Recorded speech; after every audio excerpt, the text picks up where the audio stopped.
My husband handed me divorce papers 3 hours after we buried my brother. He stood in my kitchen wearing the same black suit he had worn to the funeral, loosened tie hanging around his neck, rainwater still clinging to the shoulders of his coat, and he looked at me with the cold confidence of a man who believed the world already belonged to him. Then he said the words that destroyed the last illusion I had left about my marriage. "I'm going to marry your brother's wife. Sign the papers, Emily." I stared at him for a long moment, then smiled softly and picked up the pen. 30 days later, Ryan Miller was on his knees screaming my name in a downtown Chicago law office, because he had finally realized what my brother knew before he died. Greed makes people blind, and blind people walk willingly into cliffs. The day we buried Daniel Carter, the sky over Naperville looked like cracked steel. Cold rain drizzled across the cemetery in thin gray lines, coating umbrellas, black coats, and polished shoes with a dull sheen that made everything feel lifeless. I stood beside my brother's grave with my hands folded in front of me, while the pastor spoke about generosity, leadership, and legacy, but I barely heard a word after they lowered the casket into the ground. Daniel had been 42 years old. Too young to die. Too disciplined to die, honestly. My brother woke up at 5 every morning, ran 3 miles even during Illinois winters, and scheduled his annual physicals like clockwork. Then one drunk driver crossed the median outside Aurora and crushed his SUV head-on. Just like that, the strongest person I had ever known became a photograph beside a coffin covered in white lilies. People from Carter Freight Solutions filled nearly half the cemetery: drivers, warehouse supervisors, accountants, dispatch managers. Daniel remembered every employee's birthday, every sick child, every mortgage struggle. Men twice his age cried openly beside the grave because my brother had helped them keep their homes during the recession. Ryan stood beside me during the service with one hand resting lightly against my back, performing grief the way some people perform prayer in public, carefully, visibly, without sincerity. Looking back now, I realize he never once squeezed my shoulder, never once asked if I was okay. His eyes wandered constantly toward Vanessa. Vanessa Carter, Daniel's widow. Tall, elegant, dark-haired, wearing oversized sunglasses despite the rain. She held a white handkerchief beneath her nose and cried quietly through most of the service, though something about her sadness felt distant to me, rehearsed almost like someone trying to imitate emotion after seeing it in a movie. At the time, I hated myself for even thinking that. Grief makes you suspicious of everybody. After the funeral reception ended, people slowly returned to their lives. Cars disappeared from the church parking lot one by one while evening settled across the suburbs. Ryan drove us home in silence, one hand on the steering wheel, the other scrolling through his phone whenever we stopped at red lights. I watched rain slide across the passenger window and thought about Daniel teaching me how to ride a bicycle when I was 7 years old. He had run behind me down our old neighborhood street shouting encouragement while I screamed in terror. Even after I crashed into a mailbox, he laughed, picked me up, brushed dirt from my knees, and told me something I never forgot. Fear passes faster than regret, Emmy. He was the only person who still called me Emmy. When we pulled into our driveway, Ryan got out without waiting for me. I noticed how quickly he walked toward the house, almost impatiently, like a man rushing toward an appointment. The moment we entered the kitchen, he loosened his tie and tossed a thick envelope onto the granite countertop. "You should read those tonight," he said flatly. I stared at the envelope. What is this? Divorce papers. For a second, the room lost sound. The refrigerator hum disappeared. Rain against the windows vanished. Even my breathing seemed to stop. I looked up slowly. What? Ryan exhaled like an exhausted businessman forced to repeat simple instructions to an employee. "Come on, Emily. We both know this marriage hasn't worked for years. My brother was buried today." "I know that." The coldness in his voice frightened me more than the words themselves. He walked toward the liquor cabinet, poured himself bourbon, then leaned casually against the counter. "Honestly, this is probably the best time to do it. Clean break, fresh start for everybody." I kept staring at him, waiting for the punchline for guilt, for humanity. None came. Then he said the sentence that made my stomach turn. "I'm going to be with Vanessa." I blinked once. Daniel's wife. "Widow," he corrected calmly. "Now she's a widow." I remember gripping the edge of the counter because suddenly I felt physically unsteady. "How long?" I whispered. Ryan took a sip of bourbon before answering. A while. A while, I repeated hollowly. We didn't plan for any of this to happen, Emily. That lie almost made me laugh. There are tones people use when they rehearse excuses beforehand, and Ryan had clearly practiced this conversation in his head many times. You were always so emotionally dependent, he continued. Vanessa understands ambition. She understands what I want out of life. I stared at the man I had spent 11 years married to and realized I had never truly known him. Ryan Miller came from nothing. Student loans, unstable jobs, bounced between apartments throughout his 20s. Daniel gave him a position at Carter Freight Solutions when we got married, mentored him personally, promoted him twice, trusted him with clients worth millions. And now 3 hours after we buried my brother Ryan was drinking bourbon in my kitchen while talking about replacing me with my dead brother's wife. You're unbelievable, I whispered. No, he said quietly, I'm honest. Then he delivered the final blow with astonishing cruelty. You were never built for the life I want. Not angry. Not shouting. Just cold calculation. I expected myself to cry, maybe scream, maybe throw the glass sitting beside the sink directly into his face. Instead, something inside me became strangely calm. Because suddenly I remembered a voicemail Daniel left me 2 nights before he died. I hadn't listened to it yet. My brother rarely called without texting first. The voicemail notification was still sitting unopened in my phone.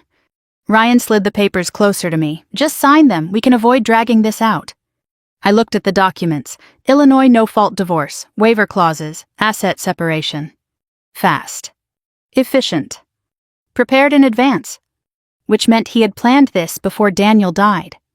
That realization settled over me slowly, like ice water filling my lungs. Ryan watched me carefully, probably expecting hysteria. Instead, I picked up the pen. His eyebrows lifted slightly. Seriously, he asked. I smiled faintly. Fine. Then I signed my name. For the first time all evening, Ryan looked surprised. You're taking this better than I expected. I slid the papers back toward him. You seem eager to leave. He gave a small shrug. No point pretending anymore. No guilt. No shame. He actually looked relieved. Ryan grabbed the envelope, finished his bourbon, and headed upstairs to pack a suitcase, while I remained standing alone in the kitchen, listening to drawers opening and closing above my head. 40 minutes later, he walked downstairs carrying luggage. At the front door, he paused. You'll be okay eventually, he said. It sounded less like comfort and more like dismissal. Then he left. I waited until his car disappeared down the street before pulling my phone from my pocket. My hands trembled as I opened Daniel's voicemail. There was a long pause before my brother spoke. His voice sounded tired. Emmy, if you're hearing this, something probably happened before I got the chance to explain things myself. I stopped breathing.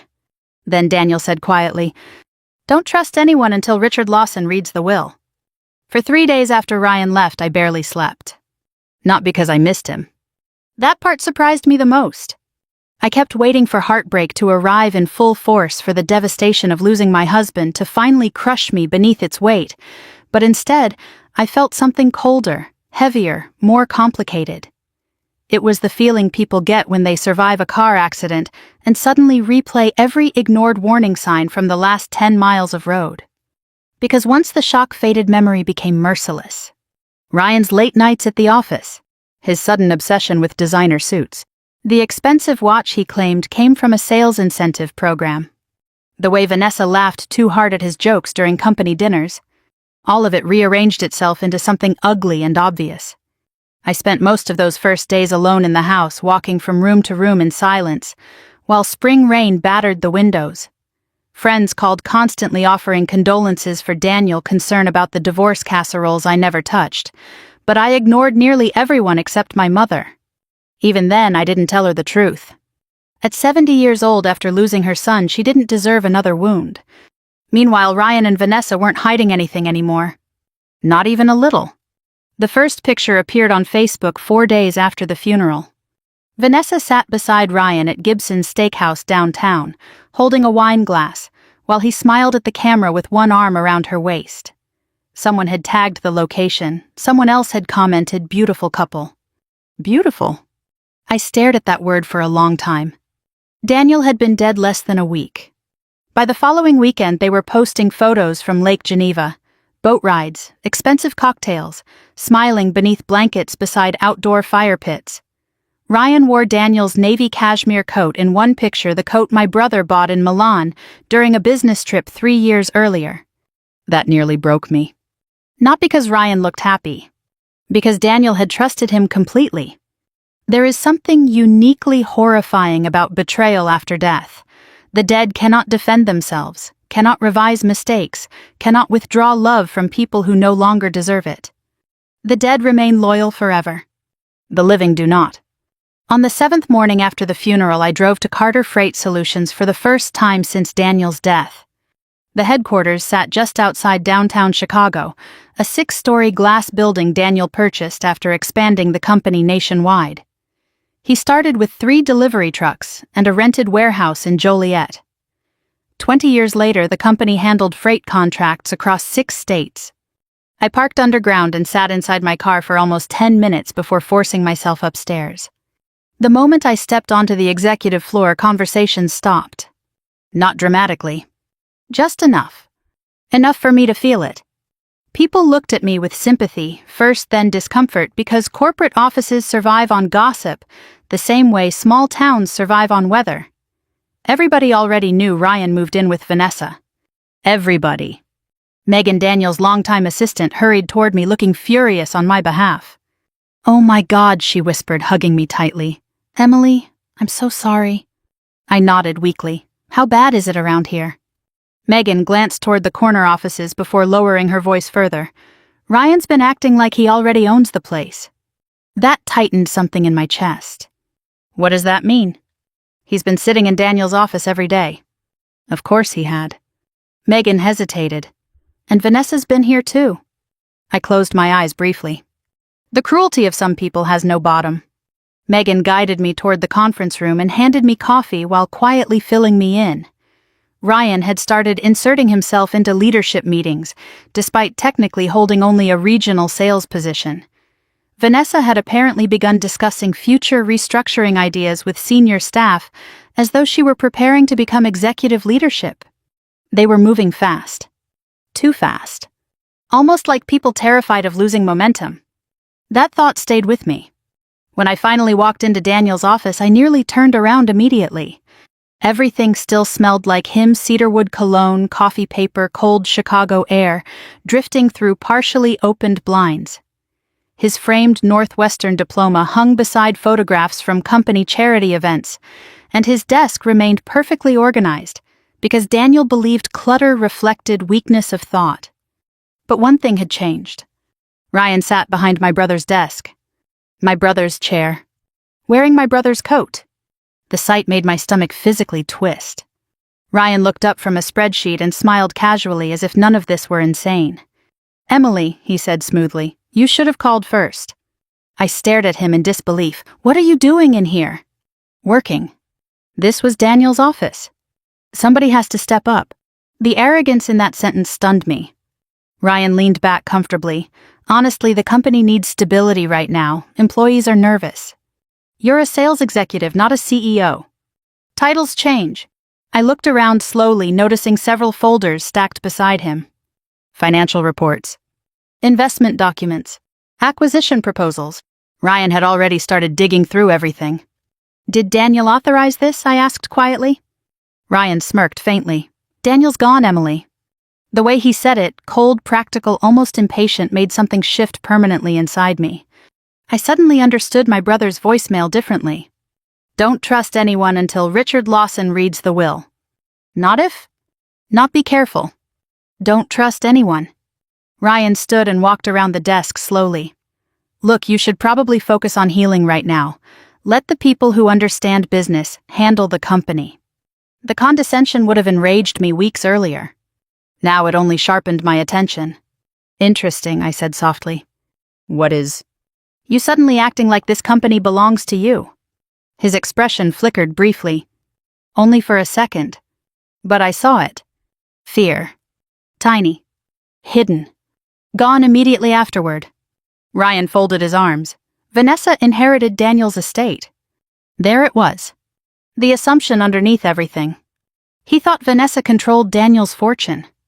And through Vanessa he thought he would control it too. I nodded slowly as though considering the idea seriously. Then I asked the question that changed the atmosphere completely. Did Daniel know about you two before he died? Ryan's jaw tightened instantly. That's not relevant. That wasn't my question.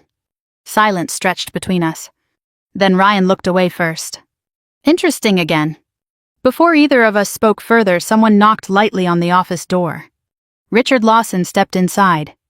Tall, silver-haired, impeccably dressed Daniel's attorney for nearly 15 years. Richard had the calm demeanor of a man who spent his life around wealthy people behaving badly. His eyes moved from me to Ryan very carefully. "Mr. Miller," he said politely, "I'll need a private word with Emily." Ryan looked annoyed but forced a smile. Of course. As he walked past Richard, I noticed something subtle. Richard did not shake his hand. The door closed behind Ryan. Richard waited several seconds before speaking. "You listened to the voicemail?" "Yes." He nodded once. "Good." My pulse quickened. What's going on? Richard removed a thick envelope from his leather briefcase and placed it gently on Daniel's desk.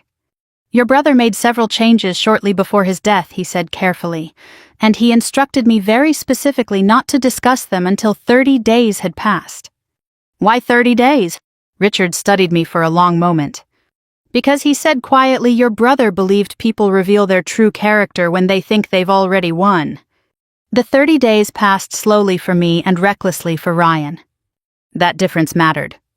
Pain tends to make careful people quieter, more observant, more patient. Greed does the opposite. Greed makes people loud, sloppy, overconfident. By the 4th week after Daniel's funeral, Ryan was practically walking through Chicago like a man already crowned king. And Vanessa encouraged every second of it. They hosted dinners in Daniel's house. I still refused to think of it as theirs, and filled the dining room with people who had barely attended my brother's funeral. Young investors, shallow socialites, real estate brokers, self-important men who used words like leverage and disruption while drinking $1,200 whiskey beside the fireplace. Daniel once sat beside reading biographies on winter nights. Megan kept me informed whether I asked or not. "They're redecorating the office," she told me one afternoon over coffee. Ryan removed Daniel's family pictures. I stared at her across the cafe table. "What?" He said the company needs a forward-looking identity. For a moment I honestly thought I might throw my coffee directly into the street. But then another emotion settled in instead. Calm.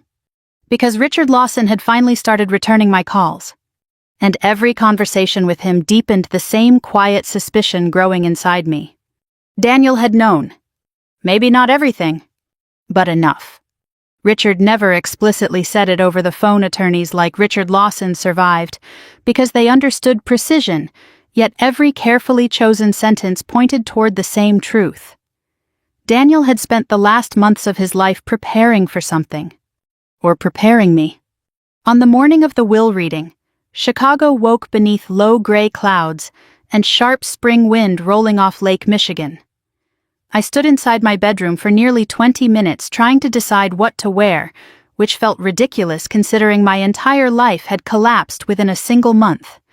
Still, appearances mattered that day. Not because I wanted revenge.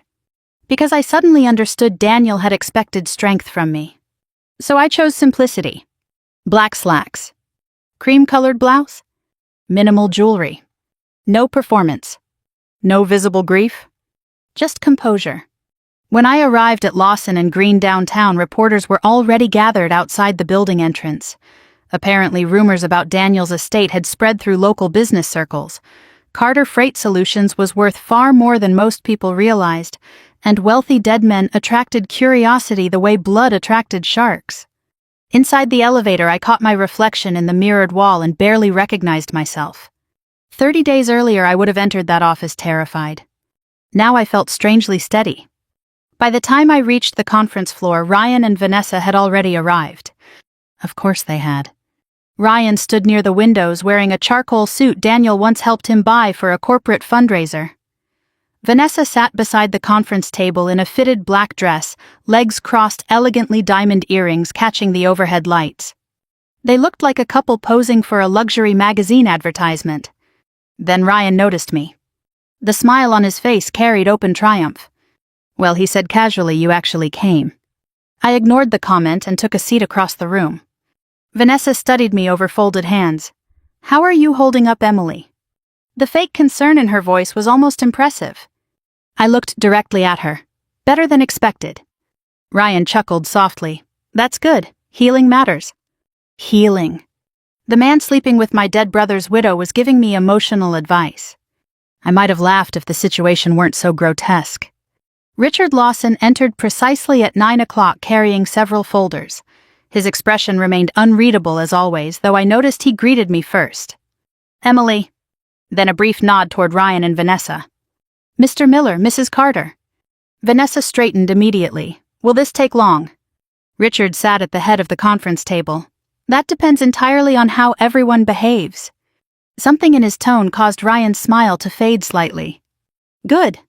Richard opened a folder, slowly adjusting his glasses before speaking. Daniel Carter amended his estate documents 12 days before his death. These amendments were witnessed, notarized, and legally verified under Illinois law. Ryan leaned back comfortably. "Makes sense. Daniel was always organized." Richard ignored him. "The estate includes Carter Freight Solutions, multiple investment accounts, real estate holdings in Illinois and Wisconsin retirement assets, and several charitable trusts." Vanessa's posture sharpened almost imperceptibly. Then Richard delivered the sentence that changed everything. "Under the revised terms of Daniel Carter's will, the sole controlling beneficiary of the estate is Emily Carter." Silence. Complete silence. Ryan blinked once. Vanessa frowned slightly as though she had misheard. I simply stared at Richard. "The company," he continued calmly, "including all executive authority and majority ownership shares transfers immediately to Ms. Emily Carter." Ryan laughed suddenly. A short disbelieving sound. "Okay," he said, "very funny." Richard looked at him flatly. "Mr. Miller, nothing about estate law is funny." Vanessa's face drained of color first. "That's impossible," she whispered. Richard slid documents across the table. "You may review the amended filings yourself." Ryan snatched the papers, aggressively scanning pages faster and faster, while confusion twisted into panic across his face. "No," he muttered. "No, this doesn't make sense." "It makes perfect sense," Richard replied. Ryan slammed the documents onto the table. Vanessa was his wife. "Yes," Richard said calmly, "and Daniel provided generously for her personal support through a separate trust. However, operational control of all primary assets belongs exclusively to Emily Carter." Vanessa turned toward Ryan slowly. I watched the exact moment fear entered both their faces. Real fear. Not embarrassment. Not disappointment. Fear. Because suddenly their future looked very different from the fantasy they had built together. Ryan stood abruptly. Daniel would never do this. Richard folded his hands. "Actually, he did." Then Richard opened another folder. "There is also a recorded statement." My pulse quickened instantly. Ryan's expression darkened. Recorded statement.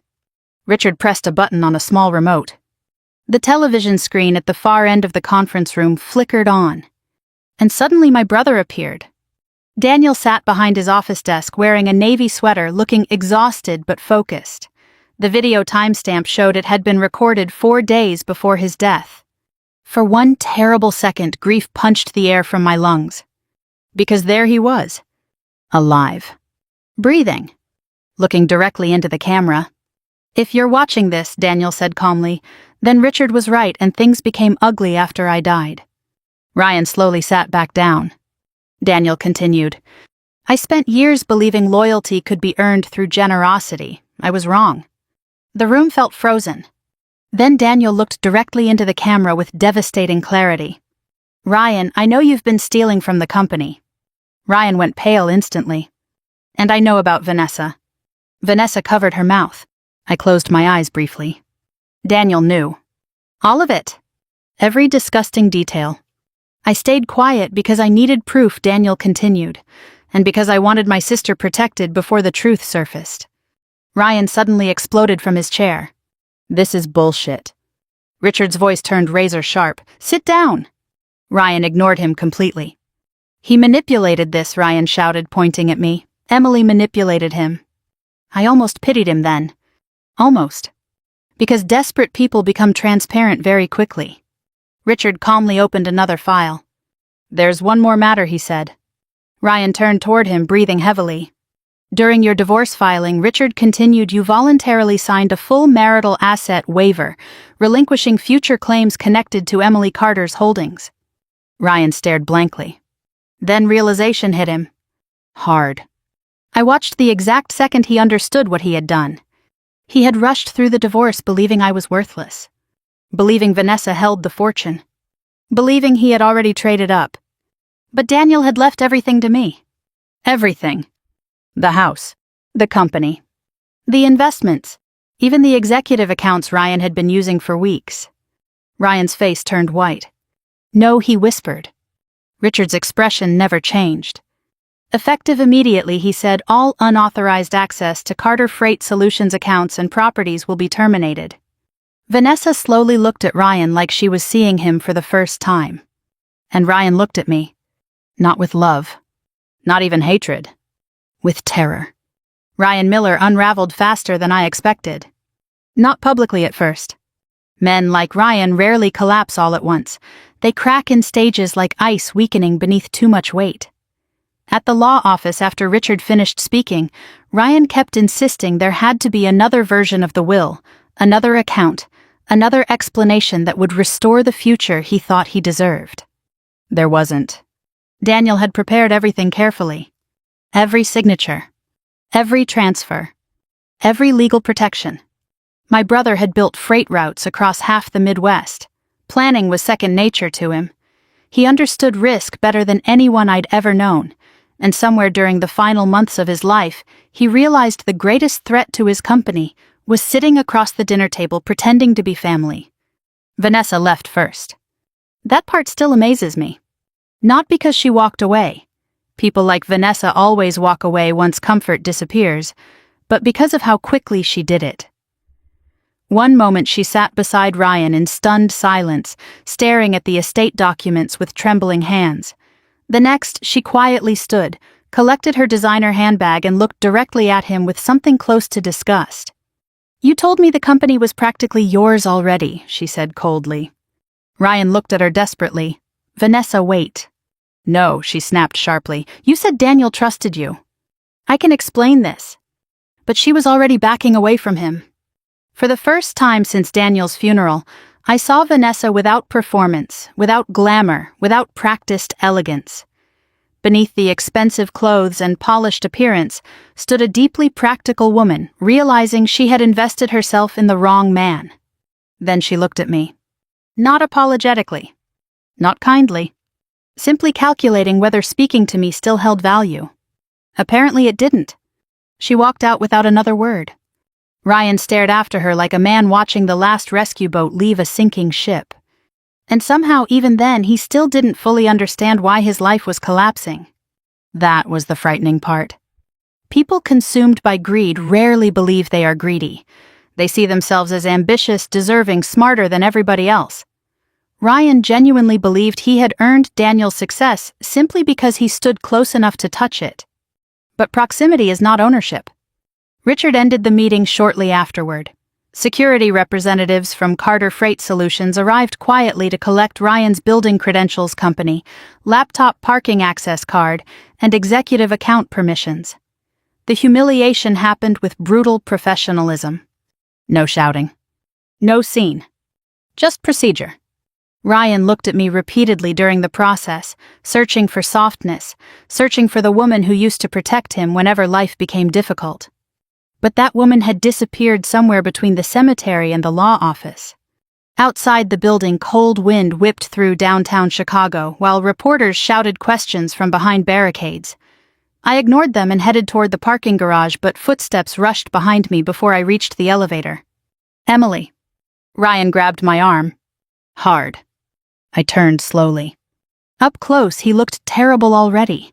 Sweat coated his forehead despite the cold weather, and panic had replaced the confidence he wore for the past month like expensive cologne. You knew, he said breathlessly. No, I answered honestly, I suspected. His grip tightened slightly. Emily, listen to me. I pulled my arm free immediately. Don't touch me again. For several seconds, neither of us spoke. Then Ryan lowered his voice. We can fix this. I almost laughed. Fix this? As though betrayal, greed, humiliation, and adultery were accounting errors that could simply be corrected with paperwork. You moved into my brother's house 4 days after his funeral. Ryan swallowed hard. I made mistakes. You slept with his wife while he was alive. His eyes darted away briefly. You told me I wasn't built for the life you wanted. Emily, please. No, I interrupted quietly. Now you finally understand who wasn't built for it. That landed. I saw it. Because Ryan's greatest fear was never poverty. It was insignificance. The elevator doors opened behind me and I stepped inside without another word. The doors closed on his face. 3 days later, Carter Freight Solutions officially terminated Ryan's employment, following an internal financial review. Daniel had been right. Money had disappeared from several client accounts over the previous year. Not enough to trigger immediate alarms, but enough to establish fraud once investigators followed the paper trail carefully. Ryan hadn't stolen millions. Just enough to feel powerful. Just enough to believe nobody would notice. The criminal investigation remained private initially, though rumors spread quickly inside Chicago business circles. Invitations stopped arriving.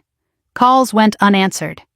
Men who once slapped Ryan on the back at corporate parties suddenly avoided eye contact whenever his name surfaced.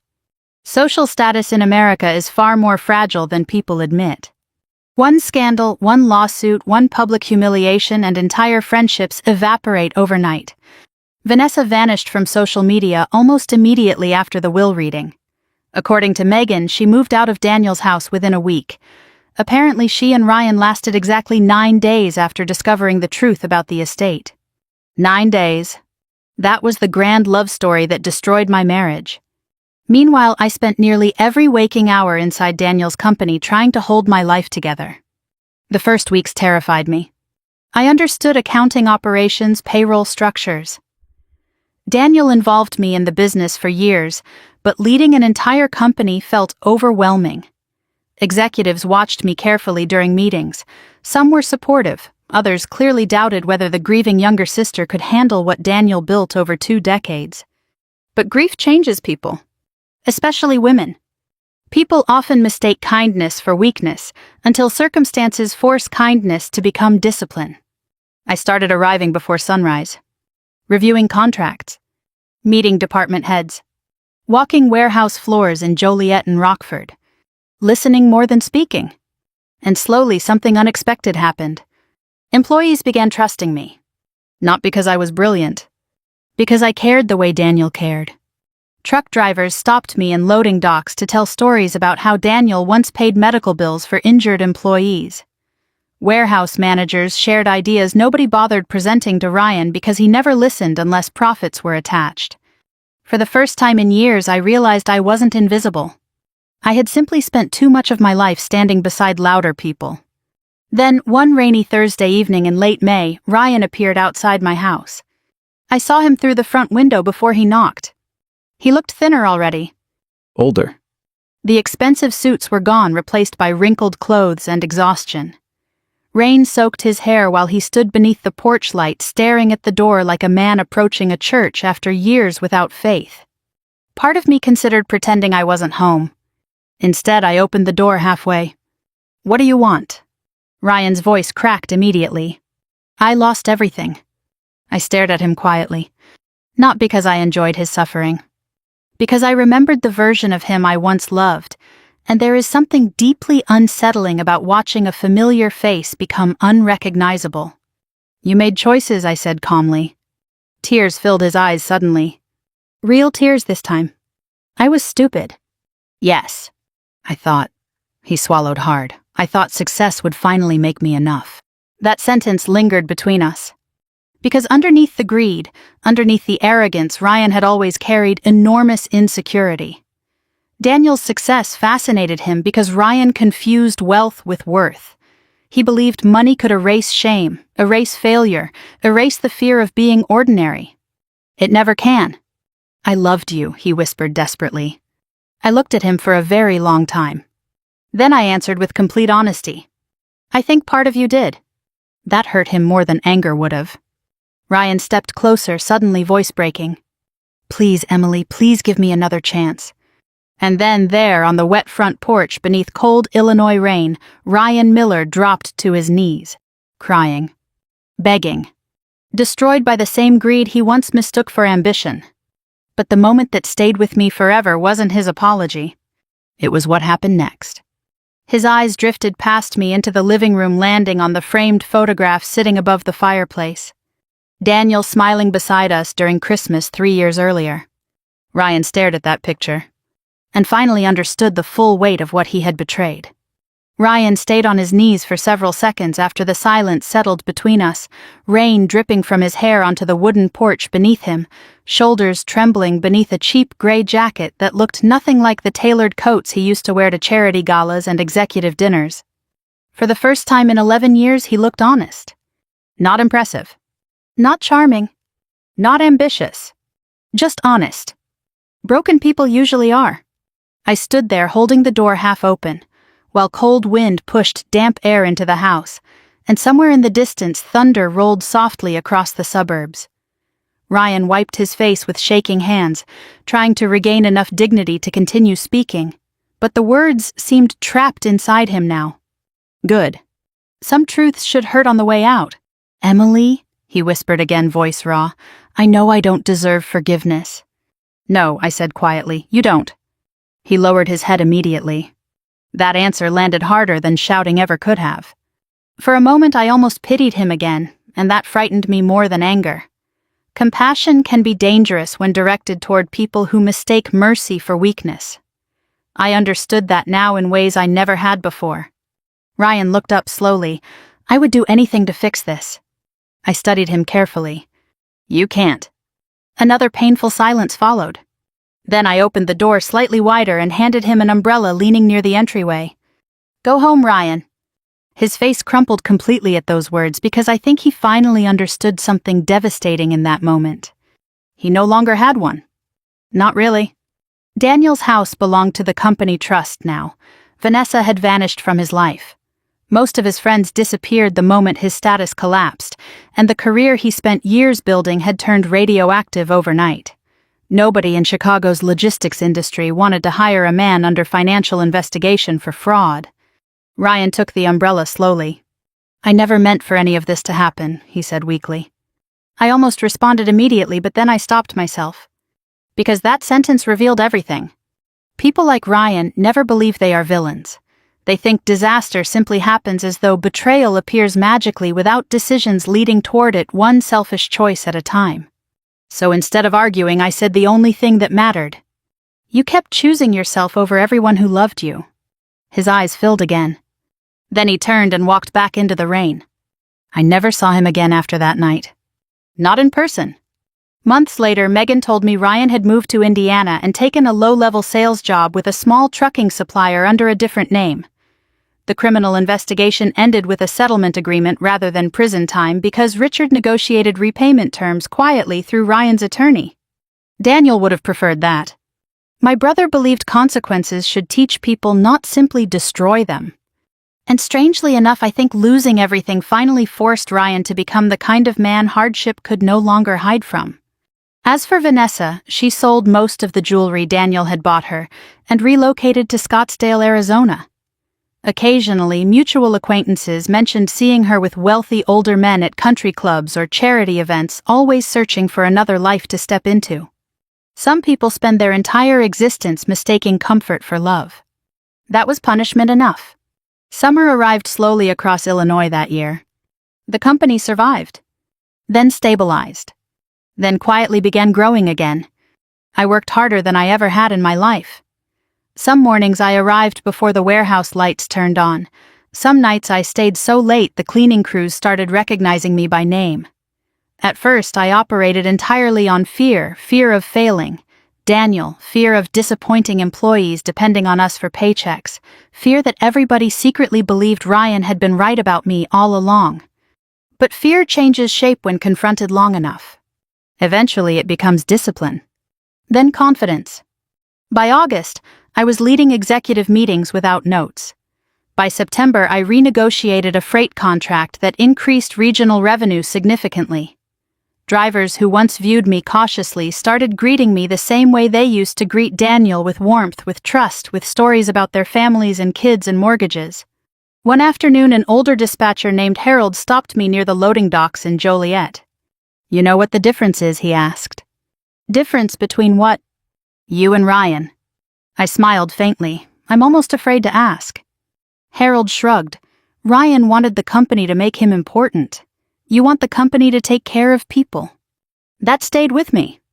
Because Daniel had understood something Ryan never did. Leadership is not ownership. It's responsibility.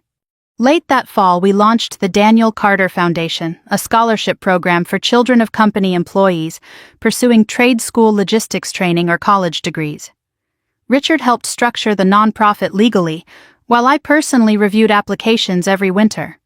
The first scholarship recipient was a mechanic's daughter from Rockford who wanted to become a civil engineer. When I called to tell her she'd received full tuition support, she cried so hard she could barely speak. After we hung up, I sat alone in my office staring at the Chicago skyline outside the windows, and for the first time since Daniel died, grief no longer felt sharp. It felt meaningful. Loss changes shape too. That December, exactly 1 year after the voicemail Daniel left me, I drove to the cemetery alone. Snow covered the ground in soft white layers, and freezing wind swept through rows of headstones beneath a pale gray sky. I carried fresh white lilies because Daniel used to buy them for our mother every Easter when we were children. I stood beside his grave quietly for a long time. Then I finally spoke. "You were right," I whispered. The wind moved gently through nearby trees. I trusted people too easily. For a moment, memories flooded me all at once. Daniel teaching me to ride a bicycle, Daniel helping Ryan get his first real promotion, Daniel sitting beside me in hospital waiting rooms after Dad died, always steady, always protecting everyone around him even when they didn't deserve it. Especially when they didn't deserve it. A tear slid down my cheek despite the cold. "But you also taught me something else," I said softly. "You taught me I don't need someone else to save my life." And that was the truth. Ryan believed revenge meant humiliation, defeat, destruction. But real revenge is quieter than that. Real revenge is rebuilding yourself so completely that the people who broke you can no longer recognize the person standing in front of them. It is waking up one morning and realizing their betrayal forced you to discover your own strength. It is surviving honestly while they collapse beneath the weight of their own choices.